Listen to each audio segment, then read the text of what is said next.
And right now, India is making a decisive move in space. Following a military confrontation with Pakistan last year, New Delhi is preparing one of the largest space-based surveillance expansions in its history, a move that could dramatically reshape security dynamics in South Asia.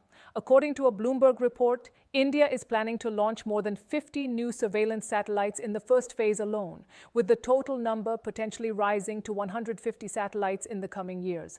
This is not just an upgrade, this is a strategic transformation. What's changing in India's space strategy? Until now, India, like many countries, has relied largely on optical imaging satellites. These systems work well during the day but struggle at night or in cloudy conditions. That limitation is now being eliminated.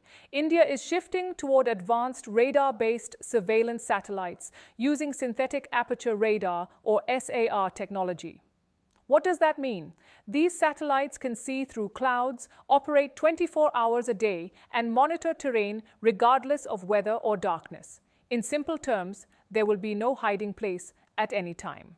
Round-the-clock monitoring. The new constellation will allow Indian forces to monitor sensitive border regions far more frequently than ever before, reducing intelligence gaps from days to just a few hours. This capability is crucial in modern warfare, where speed of information can determine victory or defeat.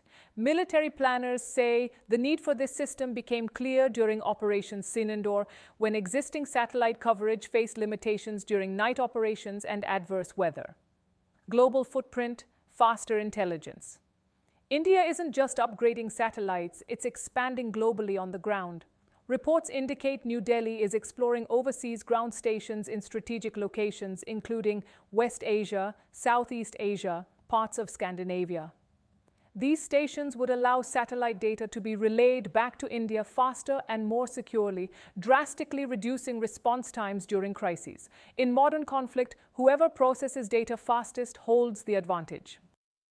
Defending assets in space. But there's more. India is also reportedly developing bodyguard satellites, spacecraft designed to detect, track, and counter threats to its satellites. As space becomes increasingly militarized, protecting orbital assets is now as important as defending air bases or aircraft carriers. This places India alongside a small group of nations actively preparing for space-based conflict scenarios. The balance of power. According to satellite tracking data, India operates over 100 satellites, Pakistan operates just 8. With the new expansion, that gap will widen even further. The total cost of the program is estimated between $2.8 billion and $8 billion, with leadership coming directly from the government of Prime Minister Narendra Modi and technical execution by the Indian Space Research Organization, ISRO. Why this matters globally. Space is no longer just about exploration. It is now central to modern warfare, intelligence, and deterrence. The United States understands this. China understands this, and now India is making it unmistakably clear that it understands it too. This satellite surge signals a shift in how New Delhi plans to secure its borders, not just on Earth, but from orbit. Once operational, this network could significantly enhance India's military awareness, response capability, and strategic depth. Closing. In today's world, power is measured not only by what nations control on the ground, but by what they can see from above. And with this ambitious push into space-based surveillance, India is making one thing clear. The future of security is orbital, and India intends to be right at the center of it, because in modern warfare, whoever controls space controls the battlefield.